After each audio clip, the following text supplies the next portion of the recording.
Halo pemirsa, sebelum kita melanjutkan podcast ini, jangan lupa untuk like, subscribe, dan share supaya semakin banyak orang yang terberkati oleh podcast ini. Dan apabila memiliki saran dan kritik ataupun pertanyaan, silakan komen di bawah ini atau menghubungi kami di email yang tertera di deskripsi kami. God bless you. Selamat menonton. Hello guys, welcome back to God is Good Podcast. Bersama saya kembali, Akira Jo, kembali ditemani oleh Evangelis Daniel Yusuf Wijaya. Bro Den, Yes. saya punya pertanyaan nih. Yes. Bro Den kan anak pendeta. Yes. Kalau kita ini kan di gereja, jemaat dilayani. Betul. Ada pelayanan untuk marriage. Yes. Marriage counseling ya. Marriage counseling, Yes. pelayanan untuk anak muda, Yes. sekolah minggu. Betul. Tapi pertanyaan saya, sebagai anak pendeta, yang statusnya nih lumayan spesial lah ya, kita bisa bilang ya. Yang kita udah diskusi sebelumnya, di mana ini adalah quite a unique position. It is. Yes. Nah yang layani mereka siapa? That's a good question. That's a very good question. Itu pertanyaan yang sangat baik. Dan itu pertanyaan yang saya miliki juga. Sejak lama. Sejak saya mencari jati diri, sejak saya menjauh dari kata-kata pelayanan dalam gereja, saya tidak mau terlibat. Itu pertanyaan yang menjadi pertanyaan yang harus gereja bisa jawab. Iya, karena listening to your story, itu membuat saya juga bertanya, wow, I never thought of this, gitu loh. Yes. Because then who can relate? Betul. Because we cannot relate. Kita yang jemaat biasa nggak bisa relate. Betul. So every 100 or every thousands of jemaat, there's only one pastor. Yes. So the position being the son or the daughter of a pastor is quite different. It's quite unique. Exactly. And they cannot relate to anyone else. Betul. Dan cara mereka struggle pun, apa yang mereka hadapi pun itu berbeda. Berbeda, pasti berbeda. Dengan yang lain dan unik. Memang posisi ini menjadi suatu posisi yang unik, yang butuh pelayanan khusus. To understand how they feel, how they felt, how they think, and bagaimana struggle yang mereka alami. Which is not happening to all of us. Betul enggak? Jadi yang saya ingin tekankan di sini dari pertanyaan Bro Akira bahwa who's serving this generation, who's serving this daughter and sons of the pastors. Yes. Dan saya itu menjadi pertanyaan yang penting bagi gereja saat ini bahwa hey guys, come on. Pada saat kalian penjangkauan keluar, pada saat kalian berbicara, come on, we reach out untuk anak-anak muda. We bring the next generation to God. But how about the generation that's inside the church yang sudah punya stigma, dicap bahwa kamu adalah the next generation of a pastor or the, you know what I mean? Yes. The next generation of the one who, ya. Nah, apakah itu adil buat mereka? Buat kami yang pada saat masih harus memilih, kami masih di umur yang early age untuk tahu posisi kami, untuk ngerti bahwa ternyata jadi anak hamba Tuhan tuh nggak mudah ya. Banyak harapan dan ekspektasi yang ditaruhkan society kepada kita. Dan itu membuat kita jadi trauma dan takut. Traumatic pasti. Ya. Dan itu membuat efeknya banyak efek domino yang terjadi. Ada yang akhirnya lari meninggalkan Tuhan. Ada yang akhirnya suam-suam kuku aja. Dia lihat juga, ya sudah gini-gini aja lah. Saya diharapkan juga untuk menjadi baik-baik saja. Dan he's not growing up. Dia nggak mendapatkan jati dirinya, bahkan mungkin dia menemukan tujuan hidupnya dari Tuhan yang maksimal karena cukup ikuti stigma saja apa yang dicapkan kepada dia bahwa kamu anak pendeta cukup di situ, nanti tinggal menggantikan ayahmu selanjutnya. Padahal belum tentu kan. Maksudnya gini, orang tua kita mungkin bisa dipakai di dalam satu fungsi yang berbeda dengan anaknya. Betul sekali. Karena kan talentanya mungkin ada 1-2 mirip. Betul. Tetapi kan itu gabungan dari 2 orang Betul. yang turun lagi. Betul sekali. Dan kebanyakan, malah kebanyakan, kalau kita selalu cerita saja dari cerita di dalam Alkitab, di dalam Bible, mungkin kita kalau cerita tentang anak rohani, seorang Elia menurunkan kepada Elisa, ya kan? Dikatakan apa yang dimiliki Elia itu double portion diturunkan kepada Elisa. Yes. Artinya kan nggak sama ya? Nggak sama. Nggak sama metodenya ya. Ya. Nah, mungkin keren-kerennya ada mirip-miripnya. Bahkan Elisa mungkin dengan jalannya yang lebih spektakuler.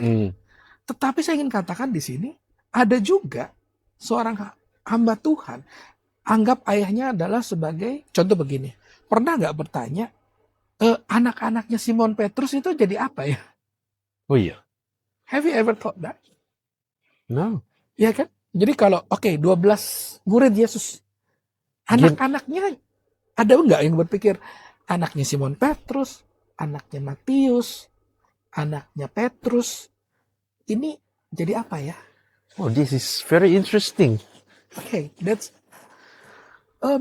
since the beginning we know cara iblis menyerang untuk menghancurkan itu dia akan menaruhkan panah apinya atau menyerang bukan kepada titik terkuat, tapi titik terlemah. Betul. Dan saya bisa merasakan sekarang I have a youngster, I have a teenager with me. Dia sudah kuliah sekarang. Jaden sekarang di Sydney, dia ambil AI.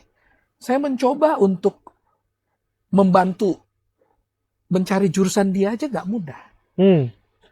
Untuk mendapatkan jati diri dia. Dan saya sudah bicara pada diri saya sendiri bahwa aku tidak akan pernah mau memaksakan segala sesuatu kepada anakku. I want him to be the best version of himself. Not the best version of what I wish to be. Ya Karena kan? kebanyakan gitu ya. Betul. Jadi untuk seorang tua ngerti itu pun harus betul-betul kamu mengalami bahwa hey, do not do the same mistakes to the next generation. Betul gak sih? Karena harapan itu ada. Saya yakin.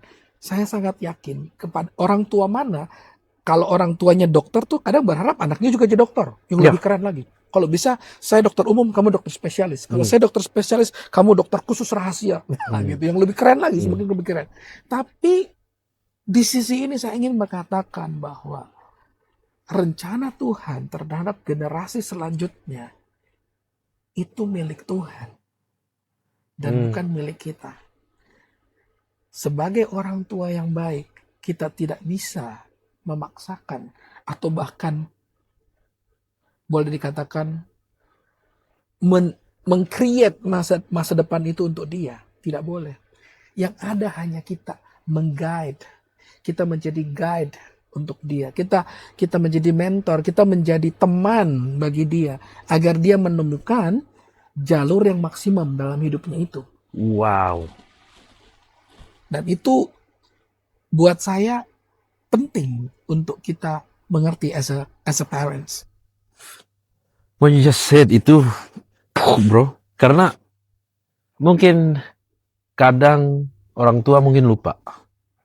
Because orang tua sangat menyayangi anak-anaknya. Betul. Mau memberi apa yang mereka kurang sebelumnya. Betul banget.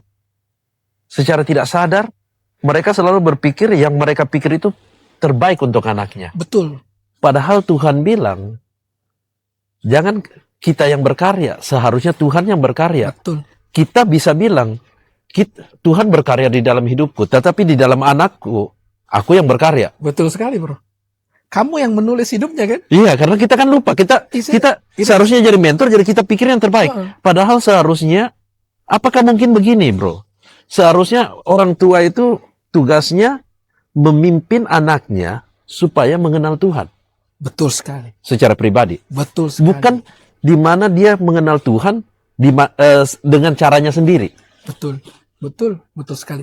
Jadi poinnya adalah yang pertama sebagai orang tua, kita harus membawa, seperti tadi Bro Akira katakan, membawa anak kita kepada Tuhan yang juga kita kenal. Izinkan dia mengenal pribadi ini secara pribadi langsung.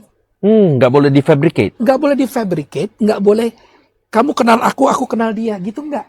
Kamu kenal dia secara pribadi. Apakah dia ini, Tuhan yang aku sembah ini as your dad, dia hadir di hidupmu atau tidak? Dia helpful nggak buat kamu? Pernah ada nggak buat kamu? Karena itu yang dikatakan ayah saya dulu. Jadi, as our God lead me, our God will lead you too. The same God will lead you too. Nah, itulah yang harus kita lakukan. Nah, tadi saya sempat ngomong ya, off the air ya sama Bro ya akhirnya. Bro, pernah nggak sih berpikir, kadang kita nih kalau melayani ya, kayak ya kita melayani pada saat ada orang lain datang sama kita, bro, anakku gini loh bro, nakal bro, jatuh di narkoba, terus banyak hal lah dia lakukan kenakalan ini itu. Kadang kita dengan mudah ngomongnya, oh gini bro, gampang, nanti anak kamu kenalin ke Tuhan, gini ya kan, kita bisa punya 1001 macam cara untuk kita bisa bagikan. Nah, but the question is simple. Kalau suatu saat yang datang pada dirimu adalah anakmu sendiri yang berkata secara halus ya, saya akan haluskan sedikit, berkata, Dad, I don't like your way. I want my own way. Kira-kira apa yang ada di hati dan pikiran kamu? Mixed emotions, definitely. Yes. Second, itu baru poin pertama tadi, baru bawa level di mana level ini kamu dikecewakan dari harapanmu sebagai orang tua. Benar. Ya kan? Kita maunya dia jadi dokter, kita maunya berharap kamu jadi pendeta, kamu jadi profesor, kamu jadi the next tycoon of businessman yang saya harapkan, but then you're not.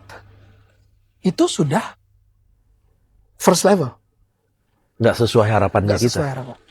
Kok anakku malah jadi artis?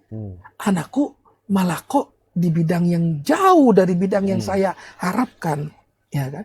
Nah, that's the first one. How about the second tier yang saya cerita? Anakmu sendiri datang pada dirimu membawa masalah. Andai kata seorang anak percaya dengan ayahnya atau ibunya berkata, Mom, Dad, I'm sorry. Saya sudah berbuat salah. Saya telah jatuh dalam narkoba. How you gonna react to it? My first reaction. Sorry you can. So you can. And second reaction, calm down. Dan hal itu yang saya cerita kepada banyak teman-teman bahwa do not fabricate your journey of faith. Yes. You cannot. Karena the journey of faith itu real. Dan kamu tidak bisa merubah stage the stage of your stage dari kerohanianmu itu dengan dibuat-buat. Nggak bisa. Dengan pengakuan diri sendiri juga nggak bisa. Apalagi dengan self-reliance. Bahwa saya seharusnya ini sudah di level ini loh. Saya cocok loh jadi pendeta Pak Akira. Nggak bisa. Jadi bukan itu. Jadi the real journey between you and God is real.